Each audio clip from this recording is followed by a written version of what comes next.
It was in the autumn of 1913 that a most curious letter appeared in the Irish papers. Its author, the Reverend St. John D. Seymour, a clergyman of sober reputation, made a request most improper for his station. He asked the people of Ireland to send him their ghost stories, and how swiftly the spirits obliged. From rectories and ruined manors, from cottages wrapped in rain and mist, came trembling letters written by candlelight, accounts of footsteps on empty stairs, doors that opened to no hand, and voices that spoke when all should have been silent. What emerged was not mere folklore, but a catalogue of the uncanny, true Irish ghost stories. A nation confessing in ink that the dead still linger among the living. Tonight, dear listener, we open that collection once more. Ireland, land of saints and scholars, and of ghosts. For as long as its fields have borne the morning mist, this island has whispered of unseen presences, restless souls that refuse to fade with the passing of centuries. Long ago, Ireland was divided into two realms, Conn's half to the north and Mog's half to the south. A line said to run from Dublin to Galway, drawn not on paper, but across the living earth itself. It is within Conn's half, in the quiet counties of the North and Midlands, that our first hauntings unfold. There once stood an old mansion in County Westmeath, Emo House. It has long since been pulled down, its stones scattered, its foundations swallowed by the grass. But what happened within its walls still lingers in the air like an echo that refuses to die. Mrs. Aitchison of County Roscommon tells the tale. Her father had only just taken up residence when the disturbances began. At first, it was nothing more than a knocking at the hall door. Soft at first, polite, almost human, then louder, insistent, as though some unseen visitor demanded to be let in. One moonlit night, her father opened the lobby window directly above the door. He could see it clearly in the bright night, the brass knocker glinting in the pale light. The knocking continued, but the knocker never moved. He dismissed it as mischief. Perhaps a prank, he thought, a local lad trying to frighten the new owner. But soon the knocking grew louder, bolder, impossible to ignore. One evening, expecting his brother's arrival, he stayed up late, listening. When the noise came again, fierce and urgent, he rushed down the stairs and flung open the door. No one stood there, no sound of retreating footsteps, only the night, utterly still. Convinced his brother had gone round to the stables, he stepped outside, but before he had taken 20 paces, the knocking began again, behind him. He turned. The door stood empty. The sound was coming from nowhere. The knocking did not stop. Night after night, it shook the house until no rest could be found. He told no one, not at first, fearing ridicule or madness. But one dawn, passing through the fields, he met the herdsman awake before sunrise. When asked why, the man only said, "You know why yourself, sir. The knocking." They both heard it. They both knew. The country people whispered that it was the spirit of the former resident who could not rest. And then, as suddenly as it began, it stopped. It came with no reason and departed the same way, as though the unseen visitor had finally been satisfied. But the haunting was not over. One calm night, when all the household had gone to bed, Mrs. Aitchison sat in the drawing-room with her daughter and a visiting rector. They passed the late hour telling ghost stories, perhaps tempting fate a little too eagerly. As the rector finished recounting a tale of the dead who walk, the heavy double doors of the drawing room, doors so solid that even a storm could not move them, suddenly swung open, silently, completely, then closed again with deliberate slowness. It was a still night, no draught, no footsteps, only that motion, impossible, undeniable. The rector, a strong and jovial man, was said to have quivered like an aspen leaf, and the room fell silent, as though the house itself were listening. There are hauntings where nothing is seen, only heard, and these, perhaps, are the most dreadful of all. One unnamed lady tells of her stay in a country house in the north of Ireland. For several nights, she was awakened by the tramp of horses' hooves, sometimes on cobblestones, sometimes circling as if driven round and round by an unseen hand. She heard the jingle of harness, the crack of a whip, the low murmur of a driver urging his team onward. Yet outside her window lay only a neglected garden and the silence of the countryside. No stables stood nearby, no horses, save one old farm beast tied up every night.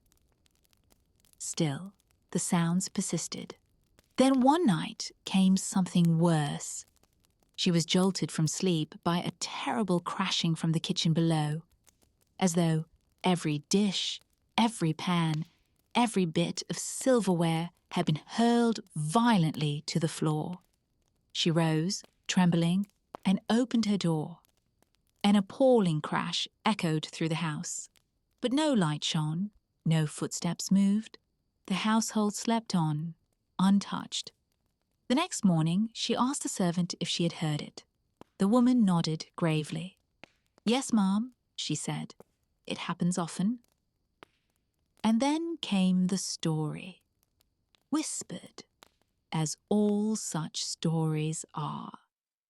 Years ago, a gentleman had lived in that very house, a man given to gambling, racing, and debts of honor. One night, he was shot dead there, and ever since, the house had not known peace. When the visitor moved to another room, the noises ceased. But behind her, the hoofbeats continued, forever circling that house, forever replaying the last restless moments of a man who could not let go of his earthly pursuits. Some houses inherit more than timber and stone. Some are built upon the dead. In the north of Ireland, near the place forever etched in history, as the site of the last witchcraft trial in the land, stands a house that should never have been built. For beneath its foundations lies an ancient graveyard, long forgotten, its bones resting uneasily beneath the living. During repairs, 9 human skulls were unearthed, each one a silent relic of those disturbed from eternal sleep. Since that day, strange sounds have plagued the place. At times, it is as though cartloads of stones were being dragged down the gables. At others, as if invisible hands rush past those who stand too near the dying. One witness tells of visiting an upstairs chamber where a woman lay breathing her final moments. As she reached for the door, she felt herself pushed aside, jostled by something unseen, hastily leaving the room. When she entered, the sick woman had just breathed her last. Perhaps the spirit passing had brushed against the living on its way out. Or perhaps it was something else entirely.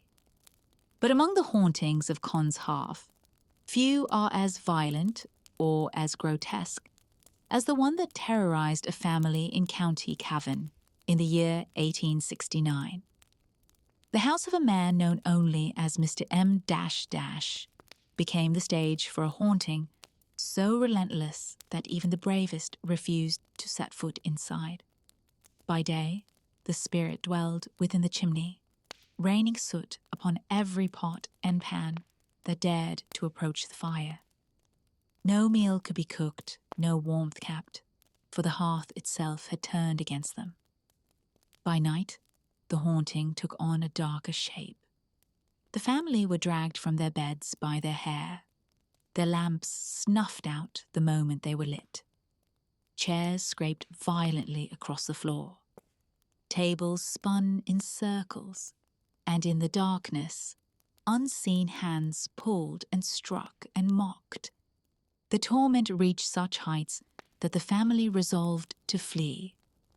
But on their final night, the ghost made its meaning unmistakable. Mrs. M awoke to find her boots turned neatly toward the door. A warning, or perhaps a command: leave and do not return. Before their departure, the neighbors gathered, curiosity stronger than fear. Some claimed they saw the spirit themselves, one describing it as a human figure with a pig's head and long tusks, another as a horse with an elephant's face, and yet another as a headless man riding such a beast. When terror grows that vivid, even imagination begins to tremble. In desperation, 7 priests were summoned to hold what they called a station, a ritual to drive out the evil. The neighbors crowded outside in prayer, the house left open, every cloth and covering removed so the spirit could find no resting place. As the prayers began, a sound like rolling thunder filled the air. Then, out through the open door, a black barrel came hurtling forth, crashing, roaring, spinning into the street. To those standing nearby, it seemed to transform as it passed into a black horse with a bull's head, and upon its back, once again, a headless rider. From that night onward, the house stood silent. The haunting ceased, or perhaps it simply moved on. But not all spirits are content to haunt lonely manors. Some prefer to linger where laughter and life once filled the air, even in the heart of a bustling town.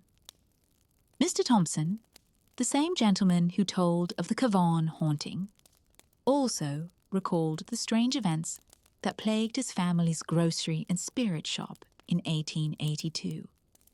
His sister, left to manage the store, had barely spent 3 nights there before terror forced her across the street, half-dressed and trembling. She swore she had awoken to see a man step through her door and seize her by the throat, until she could only gasp, "Lord, save me." Then he vanished. Each night brought the same chaos, the crash of bottles, the shattering of glass, and yet, come morning, everything stood untouched. Her brother took her place one evening, determined to prove it all imagination. Near 1 in the morning, a violent crash shook the building. The lamp went out. Tables and chairs began to dance about the floor, striking him as if mocking his disbelief. He fled into the night, declaring he had looked upon the devil himself. Perhaps, as Thompson mused, the spirit had once been a rabid teetotaler, still determined, even in death, to ruin the publican's trade. Yet even the most unlikely of places can become haunted ground. For ghosts, it seems, are no respecters of rank or uniform. One might expect them in a cottage or ruined hall, but not in a Royal Irish Constabulary barrack. And yet, they came there too. An ex-constable tells his tale. The barrack, now long demolished, stood near a railway line, 3 stories high, solid, well-kept, a house of order, until night fell. The guard, a steady man not given to fancies, laid his palliasse in the day room beside a large lamp and began to read. Then, without warning, he felt a pressure at his side, as though invisible hands were pushing him from his bed. He resisted, but was thrown to the floor. Twice he tried. Twice the same unseen force hurled him down. When he looked beneath the table, nothing stirred. He moved his bed to another part of the room and slept, but never again would he rest in that corner. Weeks later, another guard burst into the dormitory in the dead of night, white-faced, speechless, gasping for air. When at last he could speak, he claimed he had awakened on the floor, with the body rolling over him, heavy and unseen. He refused to ever stand watch alone again. One final incident ended the barracks peace forever. A drunken labourer, brought in one evening, was placed in the lockup to sleep off his stupor. Barely half an hour passed before his screams tore through the building.